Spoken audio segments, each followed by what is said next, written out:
پہلے سننے میں آ رہا تھا کہ میاں نعمان صاحب یہاں سے الیکشن میں حصہ لے رہے ہیں، وہ ہمارے بڑے قابل احترام ہیں، لیکن بعد میں انہیں مسلم لیگ نے 129 میں شفٹ کر دیا۔ اب اون چودھری صاحب کو ٹکٹ دیا گیا ہے، حالانکہ اون چودھری صاحب وہ شخصیت ہیں کہ سارا عرصہ، جتنا عرصہ جو وقت مشکل تھا مسلم لیگ کا، پی ٹی آئی میں جب تک وہ تھے ان کے ٹارگٹ پر مسلم لیگ ہوا کرتی تھی، خود میاں نواز شریف ہوا کرتے تھے۔ تو اس حوالے سے مسلم لیگ کا اپنا ورکر بھی اس وقت کنفیوزڈ ہے، شش و پنج میں ہے کہ ہماری پارٹی نے کس قسم کا فیصلہ کیا ہے۔ تو یقیناً یہ ایک ایسی چیز ہے کہ جو خود ان کی جماعت کے لیے بھی افسوسناک ہے، ان کے ورکروں کے لیے بھی افسوسناک ہے، اور خود ہم بھی سمجھتے ہیں کہ اس طرح کا فیصلہ بجائے اس کے کہ آپ ان لوگوں کو جن کے ساتھ آپ کا ایک تعلق رہا ہے ان پر اعتماد کرنے کے اور جمعیت علماء اسلام کے ساتھ کوئی سیٹ ایڈجسٹمنٹ کی طرف جانے کے بجائے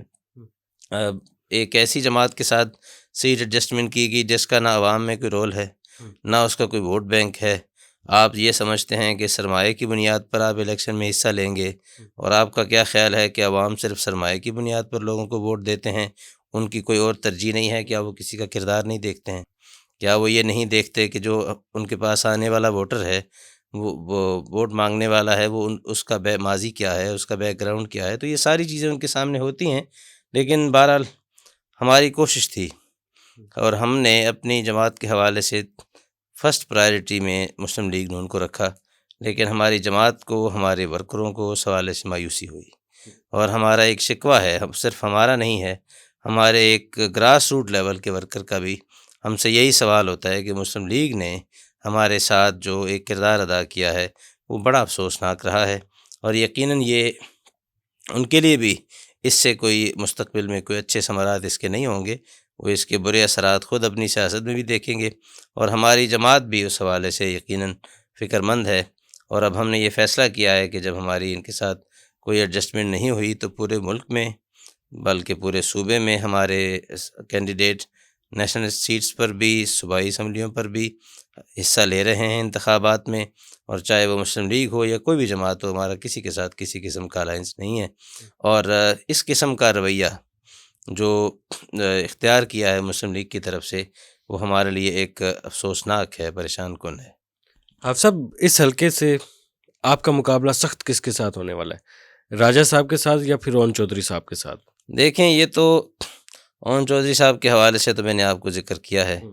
جہاں تک راجہ صاحب کا تعلق ہے وہ نئے امیدوار ہیں، پہلی بار انتخابات میں آئے ہیں، ان کی اصل فیلڈ تو وکالت ہے، پریکٹس ہے، کورٹ روم ان کا اصل میدان ہے،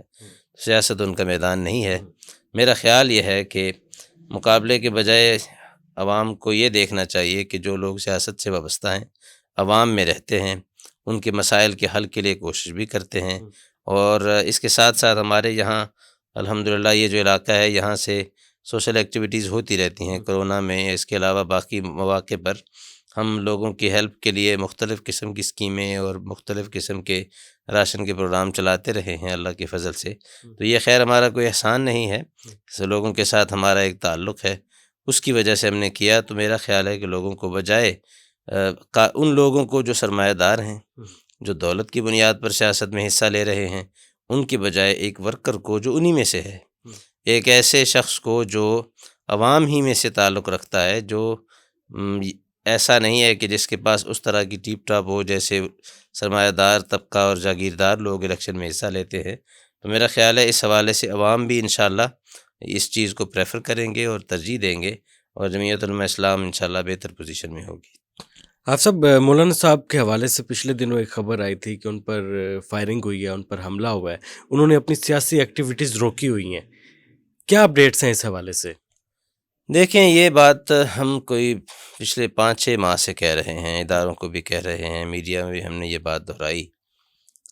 کہ پی کے میں اور بلوچستان میں امن و امان کی صورتحال بڑی مخدوش ہے۔ آپ اس بات کو نوٹ کریں کہ پی کے میں کوئی جماعت ایسی نہیں ہے کہ جو پبلک گیدرنگ کر کے، جلسے کر کے انتخابات کی مہم چلا رہی ہو۔ اس سے آپ وہاں کے ماحول کا اندازہ لگا سکتے ہیں۔ ڈیرہ اسماعیل خان میں صرف مولانا صاحب نہیں ہے کہ جو انتخابی مہم براہ راست میں حصہ نہیں لے رہے، اس میں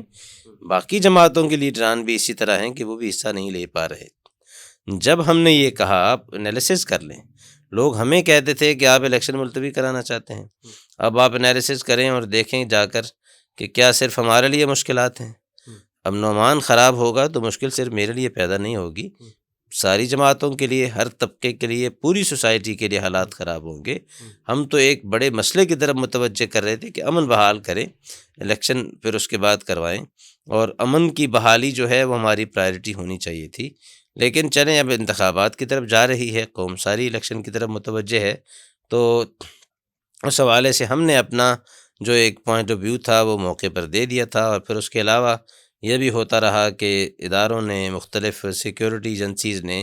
لا انفورسمنٹ اداروں نے بھی متوجہ کیا کہ آپ کے حوالے سے سیکیورٹی تھریٹس ہیں، اور یہ ساری چیزیں چل رہی تھیں، لیکن پھر بھی میڈیا میں جو اینگلنگ کا ایک عنصر ہوتا ہے، وہ اینگلنگ کا جو عنصر تھا اس کی وجہ سے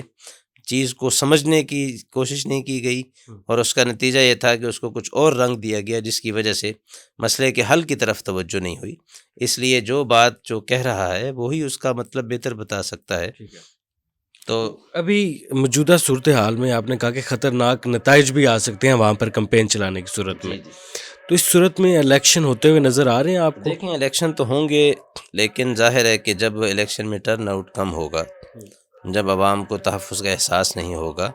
تو اس حوالے سے بعد میں بہت سارے سوالات بھی ہو سکتے ہیں۔ حافظ صاحب، الیکشن فیئر اینڈ فری ہوتے ہوئے نظر آ رہے ہیں آپ کو؟ میرا خیال ہے الیکشن کا تو بنیادی تقاضا ہی ہے کہ الیکشن فری اینڈ فیئر ہونی چاہیے، اور آئین بھی یہی کہتا ہے، اداروں کو بھی اسی کے لیے کوشش کرنی چاہیے کہ عوام کا جو رجحان ہے، جس طرف وہ ووٹ ڈال رہے ہیں، اسی کے مطابق نتائج آنے چاہیے۔ ہمارے ملک میں حالات کی خرابی کے بہت سارے اسباب میں سے ایک سبب یہ بھی رہا ہے کہ ہم نے مختلف قوتوں کو ان کے پبلک سائز کے بجائے اپنی مرضی کے سائز کے اندر رکھنے کی کوشش کی ہے۔ یہ یقیناً ملک کے لیے بھی خطرناک ہے، اور عوام بھی اس پر راضی نہیں ہو سکتے۔ مختلف قانونی ماہرین کی رائے ہے کہ جس طریقے سے عمران خان صاحب آئے تھے، اب موجودہ صورتحال میں نواز شریف صاحب کو اسی طریقے سے لایا جا رہا ہے، آپ اس حوالے سے کیا کہیں گے؟ خیر یہ تو قانونی ماہرین رائے دے رہے ہوں گے اپنے حوالے سے، جو بھی رائے دے رہے ہیں، لیکن میرا خیال ہے کہ الیکشن جو ہے وہ قانون کے مطابق ہونی چاہیے، آئین کے مطابق ہونی چاہیے، چاہے وہ نواز شریف ہو یا کوئی بھی طاقت ہو، جو بھی آئے عوام کے بنیاد پر، ووٹوں کی بنیاد پر، اور اس بیانیے کی بنیاد پر جو مسلم لیگ نے یا کسی بھی جماعت نے اختیار کیا تھا کہ ووٹ کو عزت ملنی چاہیے، عوام کی آواز کو عزت ملنی چاہیے۔ 2018 کے بعد لوگوں نے کہا تھا کہ نواز شریف صاحب کی سیاست ختم ہو چکی ہے، وہ اب پاکستان واپس نہیں آئیں گے۔ اب موجودہ صورتحال میں لوگ کہہ رہے ہیں کہ عمران خان صاحب کی سیاست ختم ہو چکی ہے، وہ نہ تو جیل سے باہر آئیں گے، نہ ان کی پارٹی دوبارہ سیاست میں اس طریقے سے ورک کر پائے گی۔ آپ اس پر کیا کہیں گے؟ عمران خان کی سیاست ختم ہوگی اب؟ دیکھیں، ہمارا سٹانس عمران خان کے حوالے سے، پی ٹی آئی کے حوالے سے شروع سے ایک رہا ہے، اور یہ تقریباً ہم نے کوئی 15 سال پہلے ایک موقف اختیار کیا تھا کہ پی ٹی آئی بنیادی طور پر کوئی سیاسی جماعت نہیں ہے۔ پی ٹی آئی بین الاقوامی قوتوں کی لانچ کردہ ایک پارٹی تھی، اور خاص ایجنڈے پر اس کو لایا گیا تھا۔ اس کے ایجنڈے کے بھی ہر حوالے سے ہم نے ساری تفصیلات قوم کے سامنے رکھی ہیں۔ وہ ایجنڈا پورا کرنے کی انہوں نے کوشش کی، معیشت کا پاکستان کی بیڑا غرق کیا، یہاں کے امن و امان کے حالات جو ہیں وہ بھی اسی دور کی بنیادیں ہیں جو اب اس وقت ہمارے سامنے آ رہی ہیں، معاشی حوالے سے جو کچھ انہوں نے کیا وہ آپ کے سامنے ہے۔ تو یقیناً یہ ساری وہ چیزیں ہیں، ہم نہیں سمجھتے کہ پی ٹی آئی کو باقاعدہ جماعت تھی کہ جس کا عوام سے کوئی تعلق تھا۔ ایک مصنوعی بنیاد پر ایک غبارے میں ہوا بھری گئی، اور اب اس غبارے میں سے ہوا نکالی جا رہی ہے، تو یہ نہ اس کا قوم سے کوئی تعلق ہے، نہ یہ ختم ہو جائیں گے؟ ختم ہونا نہ ہونا وہ ایک بات کی بات ہے، لیکن میں بتا رہا ہوں کہ یہ پاکستان آرگینک انکریز نہیں تھا ان کا، یہ نان آرگینک تھا، جس کی وجہ سے ایسی چیزیں زیادہ دیر تک برقرار نہیں رہا کرتی۔ اگر موجودہ صورتحال میں پی ٹی آئی زیادہ سیٹیں نکال لیتی ہے، نواز شریف صاحب کم سیٹیں نکالتے ہیں، تو آپ اتحاد کر سکتے ہیں؟ ممکنہ طور پہ ہو سکتا ہے اتحاد ان کے ساتھ؟ کس کے ساتھ اتحاد کی بات کر؟ پی ٹی آئی کے ساتھ۔ پی ٹی آئی کے ساتھ تو پچھلی دفعہ بھی ان کی حکومت تھی، اور آپ نے ہمارا ری ایکشن دیکھا تھا، اس حوالے سے وہ بالکل واضح تھا، اور یقیناً اب ایسے کوئی آثار بھی نہیں ہیں کہ اس طرح کی کوئی صورت ہوگی۔ پی ٹی آئی کے حوالے سے ہمارا جو موقف کل تھا وہی مستقبل میں بھی رہے گا۔ نون لیگ کے ساتھ اور پیپلز پارٹی کے ساتھ اتحاد ہو سکتا ہے؟ ظاہر ہے یہ سارے فیصلے تو الیکشن کے بعد ہوں گے، اور مرکزی جماعت نے کرنے ہیں، آپ نے اور میں نے تو مل کر کرنے نہیں ہیں۔ کیا خیال ہے جمعیت علماء اسلام اس الیکشن میں کتنی سیٹیں نکال لے گی نیشنل اسمبلی کی؟ دیکھیں عوام میں جو اس کا ایک رجحان ہے اور جو جس سطح پر ہماری الیکشن کمپین ہے، جس سطح پر ہمیں رسپانس مل رہا ہے، اس حوالے سے تو ایک قابل قدر حصہ چاروں صوبوں میں جمعیت علماء اسلام کا ہونا چاہیے، لیکن ہمارے ہاں جس قسم کے چیزیں آیا کرتی ہیں، جو مینیج کرنے والے جو ذرائع ہیں، تو اس حوالے سے یقیناً انشاءاللہ جمعیت علماء اسلام بہتر نتائج دے گی۔ کے پی کے میں بھی، بلوچستان میں بھی، سندھ میں بھی ہم انشاءاللہ حصہ بنیں گے، اور امید ہے کہ پنجاب میں سے بھی ہم پارلیمنٹ کا اور اسمبلی کا حصہ بنیں گے۔ آپ کو اس NA 128 سے کتنی امید ہے کہ NA 128 میں لوگ آپ کو سپورٹ کریں گے، ووٹ دیں گے اور آپ نیشنل اسمبلی میں جائیں گے؟ دیکھیں ہم تو یہاں آئے ہیں، میرا خیال ہے کہ 1970 میں اس سے پہلے ہمارے ایک ساتھی تھے، بزرگ تھے، بہت بڑے عالم تھے، انہوں نے یہاں سے انتخابات میں حصہ لیا، وہ اللہ تعالیٰ کو پیارے ہو گئے ہیں۔ اس کے بعد ہم نے یہاں بنیاد ہم ڈال رہے ہیں، عوام تک پہنچ رہے ہیں، اپنا پیغام پہنچانے کی کوشش کر رہے ہیں، اور خاص طور پر جو ہمارا اصل پیغام ہے وہ یہ ہے کہ جتنی طاقتیں آپ کے سامنے ہیں ہمارے علاوہ، یہ وہ ہیں جن کو آپ نیشنل لیول پر آزما چکے ہیں۔ آپ جمعیت علماء اسلام کو، اس کی قیادت کو اور شفاف قیادت کو آزمائیں، انشاءاللہ مایوسی نہیں ہوگی عوام کو۔ تو اس حلقے سے کتاب لکھی جائے گی؟ کتاب تو